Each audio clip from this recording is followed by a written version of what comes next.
Welcome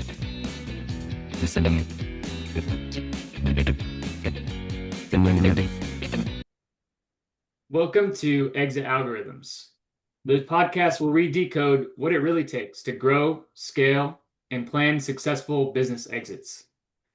I'm your host, Pete Vera, and today we're joined by Tony Leroy, owner of JD Sewer & Sons, a family plumbing business serving Southern Illinois for over 3 decades. Tony grew up in the industry and officially took the reins 7 years ago. Since then, he's driven the company's transformation from a paper-based operation to a modern tech-enabled service provider. We'll talk about his experience scaling a multi-generational business, navigating family succession, and leveraging new systems for smarter growth. Good to have you on the show today, Tony. Thank you. Looking forward to it. Absolutely. I'm excited.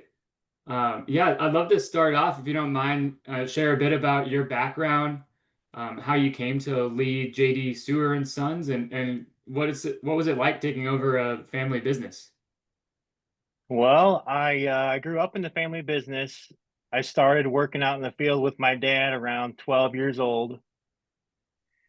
Started running my own service van around 16, and then took it over around, I guess, fully about 7 years ago. But I kind of integrated smaller and smaller things into the company until it eventually got to where it's at now.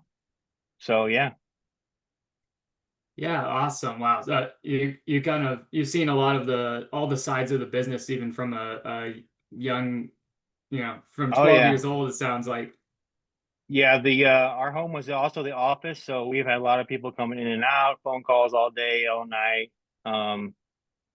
24/7 business. It really is 24/7 business. Yeah, for sure.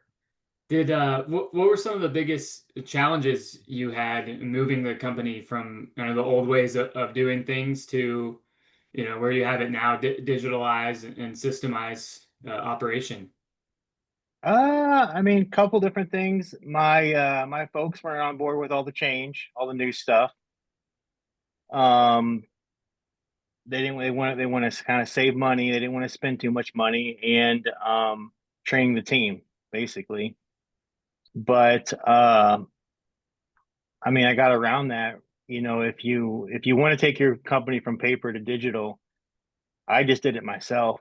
I just invested my own personal money into the programs, learned the programs myself, and then I taught my team on it and showed them like, hey, this is something that can really be a big benefit for the company. And then you just let the numbers speak for themselves.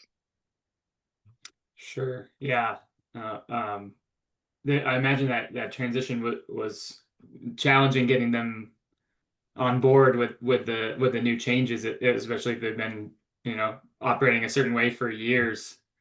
Yeah. What? Now they kept the old system. So they still Hmm. did paper, everything on paper, but still I did a system next to the paper system, side by side, so they wouldn't have to worry about losing all their old stuff. And then once we were ready to transition to the digital, and they trusted the system and showed them that it works well and it's really good for the business, then we just kind of did away with all the paper stuff. Gotcha. Yeah, I think you mentioned on the pre-show you adopted tools like Service Fusion. Uh, how did Yeah, you how did you decide which systems to implement first? I started with Service Fusion, and then now I'm looking into House Call Pro. I'm using House Call Pro now, but there's a lot of different ones like Jobber, Service Titan, and it just takes some time and getting used to, and adjusting as you go. You're not going to learn everything like the first time you get the app up and running. It's going to be a process for you and your team to figure out what works best for the company. Sure. Yeah. I know you mentioned you hired a VA as well. Um, Yeah. how did how did how have you kind of uh, tracked on what gets the best ROI for you, or what kind of metrics do you look at? Well, my time is precious, and I thought about getting a VA, and I took that chance. And you can only put so much posts online on social media. You can only market so much. You can only write so much content, and then you need to train someone else to do the same thing. So I looked into getting a VA, and I mean, it was a big step, but it was a risk that paid off. Now, the hiring process, I don't know if many people know how it works, is you call the company up and they interview like 4 or 5 different VAs from that country, and you pick one out of the 4 or 5 VAs, and then you start to work with them and train them on your company and everything about it. And now, when my first VA, she only lasted for a month, and she wasn't doing very much work. Hmm. I'm working with a good company that said, hey, look, she's not doing that much work. You might want to consider getting someone that's more effective for your company. So they reached out to me, and I agreed with them. Like, look, she's not doing that much. And since then, they replaced her with somebody new that's been really good for me. Gotcha. Yeah. What specifically have you kind of offloaded with the VA? All of my social media marketing, all of my SEO work, Google marketing, Thumbtack. Um, she does she sometimes answers phones for me. She manages my calendar, manages my meetings. Um, Basically kind of does fills in where we need her to, but mainly marketing for the company. Nice. And before that, you yourself were doing the majority of all Yeah. that. Oh yeah. It's you think you can manage it, even like I'm just going to crunch all this time in this short amount of time, but you can't, especially when you're copywriting. You just can't sit down and start creating stuff. Yeah, definitely. Have you found it's kind of freed you up to focus and on growth and customer acquisition, things like that? Oh yeah. Yep. I It's freed me up enough to take me out of the office, but now I'm spending a little bit more time in the field. So that's kind of the next step to get um, more people hired. Yeah. So Yeah, absolutely. And like slowly, make it make the business run without you, I think is the yeah. ultimate goal, right? Oh yeah, self-sufficient. Just let it run on its own. Yeah, that's what I want to do. Yeah, could you walk us through the your team structure today, and how you use subcontractors for major projects, things like that? Yeah, so I have 2 secretaries in my office, which is my mom and my wife. They alternate on answering phones. My VA fills in if we need her to fill in. Uh, and I have a guy that works the field that's been with me for over 15 years. And when he needs help, I go out and help him. Um, and we subcontract for any kind of sewer line installs we do. So if anybody needs our sewer line replaced, we subcontract the digging, and we just do all the plumbing, put all the pipe together, the rock bedding, landscaping, all the smaller landscaping. But we hire an excavator for the digging. Gotcha. Yeah. Yeah, and when you look at expansion, have you explored, integrating vertically or looking for finding a company that does some of those things and, potentially bolting it on? Yeah, yeah, oh yeah. That's why I've got into looking at acquisitions, because I want to bolt on not just a landscaping company or excavating company, but also HVAC, electrical, and just cross service them. Yeah, yeah, exactly. Cross sell. No, that's awesome.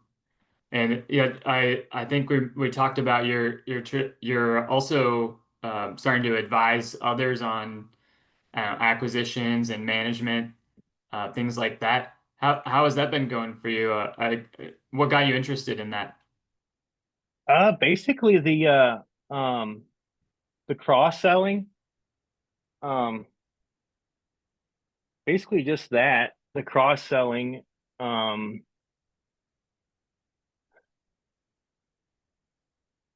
cross-selling and just the opportunity where I can grow the business without having to just put a bunch of money into marketing and sales. And I mean, it's also good to do that also, but if you really want to grow your business, it's the best way is to buy similar businesses or businesses in the same kind of trade, similar trade where you can add on.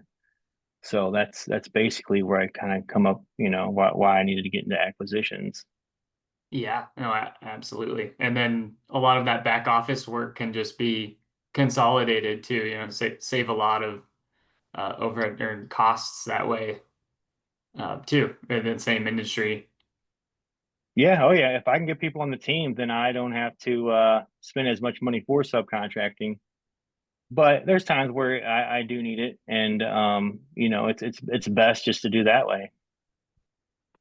Yeah, yeah. I guess it's situation dependent. Oh yeah, Um, yep. yeah.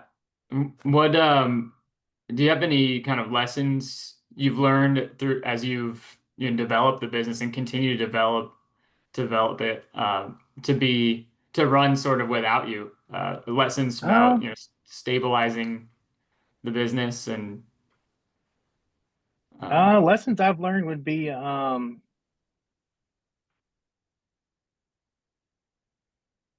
that your network is your net worth.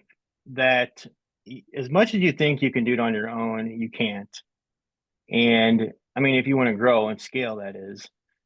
And you just need to start trusting other people, and that's kind of the hardest part, is to really trust someone with your business, because your business is like your baby. You don't want nothing to go wrong with it, and you've done things a certain way, and to trust somebody else to do it for you, and not just to trust them to do it for you, but to have them do it better. You always want to hire someone better than what you can actually do.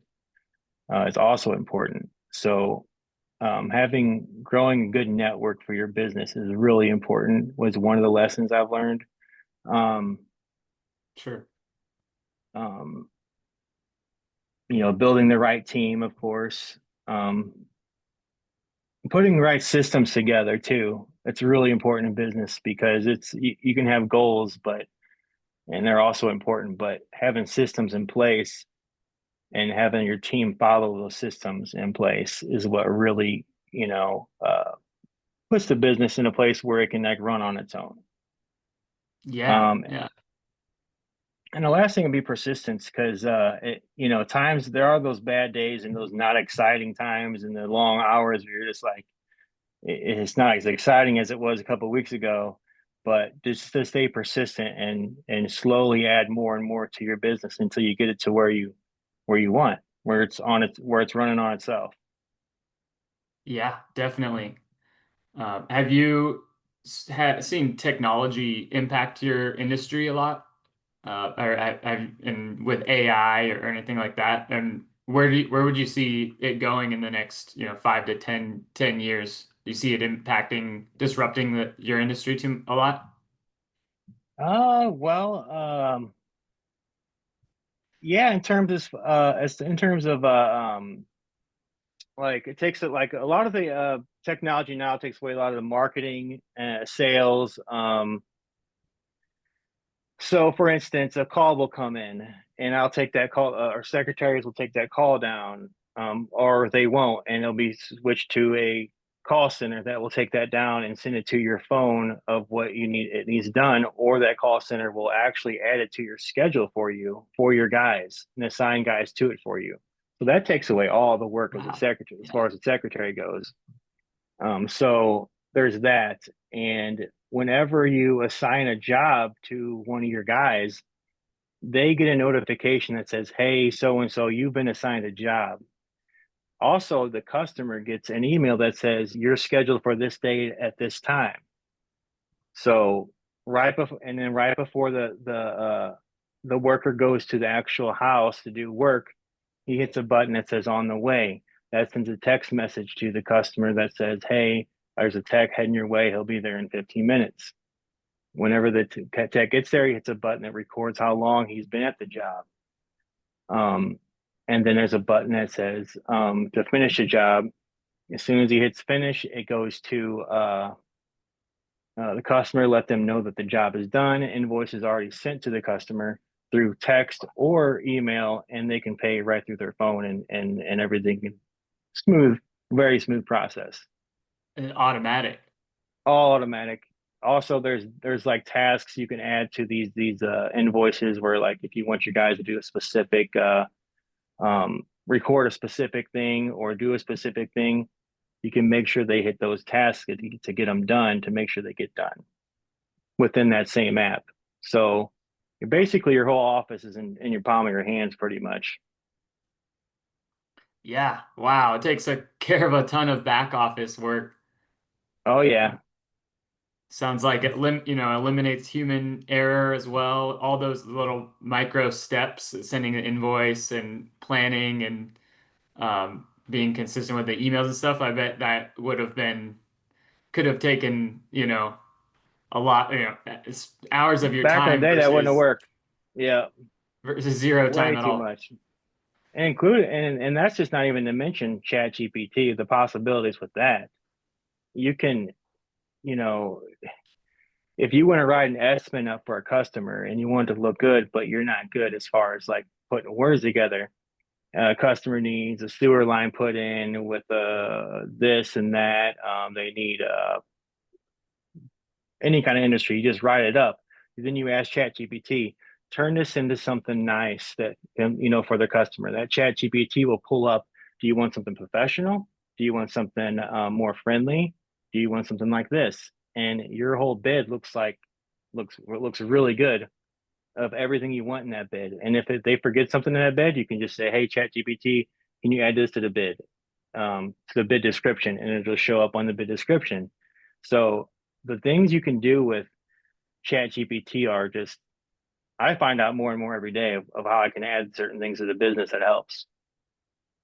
So if you Definitely. got guys that can't write up estimates, tell them to get on ChatGPT, write up a rough draft, have ChatGPT write up a final for them. Sure. Yeah. Before that was all manual. I'm sure you had some Yeah, templates and things, yeah. uh, But but with the yeah, real specific jobs, it's always good to be detailed and tell the customer everything they need to know, and more details the better. sure. Yeah, no, definitely. Yeah, it's interesting. I feel like there's service industry or home services that they'll, you know, are not as maybe affected by AI, but there's still several areas where it's having a huge impact. Um, I had on the show a couple episodes or ago, like it's so sophisticated now they can take calls, um, and some you can be talking to an AI bot and not even realize it. So I had the option to use actual, like, a call center, people from the United States to answer the phone for me. That's one price. There's an upgraded price that you pay for AI to answer the phone for me. The AI actually costs more than actual people doing it, which is crazy. That kind of tells you like where we're at with AI and how good it's doing. Yeah, yeah, for sure. And it's just getting better and better, rapidly. Like I feel if I answer the phone and the person I'm talking to doesn't, maybe doesn't speak English too well or like just doesn't know the answer, I wouldn't be upset if it was an AI bot that had this ginormous database of information that knew everything. Like it just makes Yeah, sense. there's all different kinds of people that, like, the older folks like to answer on the phone and just, hey, hello, this is JD Sewer. Um, the younger folks love text, so they'll call and we'll send a text that says, hey, we're busy. If you can leave us a text, and they love it. So yeah, every generation, or everything's different as far as what they like as far as communication goes. Yeah, no, definitely. I think it's a slow change in just culture, I guess, like how people perceive bots and AI technology. I used to have a gut reaction when I got a electronic voice like machine. I would just be like, like I need to talk to a human, but I think Yeah, that's slowly changing. Yeah, yeah. It's going to probably get to the point where people just want to deal with AI. I don't know. Hopefully not, but we'll see. Yeah, for sure. Yeah, great. Well, as we gear up towards the end of the show here, just want to give you the floor. If there's any, what would say maybe one thing you wish you knew earlier in your journey as you've grown and got developed matured your business over the last several years? Well, I would take more chances and invest more money early. I started off with we didn't have uniforms, and I said uniforms is going to be a game changer, and I bought my team uniforms with my own money, and it made a small change like that, and then we got a program for the computer, made things easier, and then Mhm. we just kept on adding more and more and more. So I would take chances sooner, invest sooner.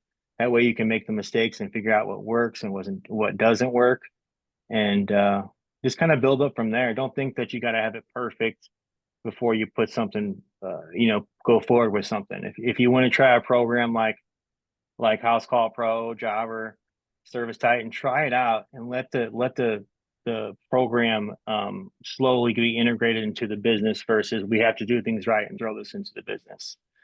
And once it's integrated, you'll see how yeah, you'll see the changes and how great of the it does to your company for your company. So yeah, I would just say take chances and invest early while you're young. Figure it out while you're young.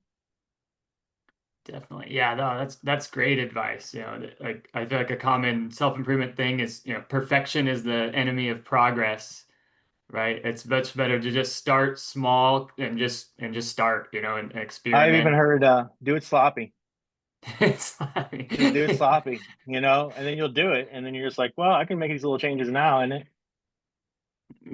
Yeah. Yeah, exactly. Just take action. yeah, Great. Thank you so much for your time, Tony. Is there anywhere listeners can find you easily? I'll leave, of course, in the show notes, your website. yeah. I got my Anything else? website and my email is fine. You can email me at anthonyjleroy@gmail.com. Great. Awesome. Yeah, I'll definitely leave those in the show notes. But great. It's been an amazing show. Thank you for sharing your insight today. Loved having you on. Yeah, it's been fun. Yeah.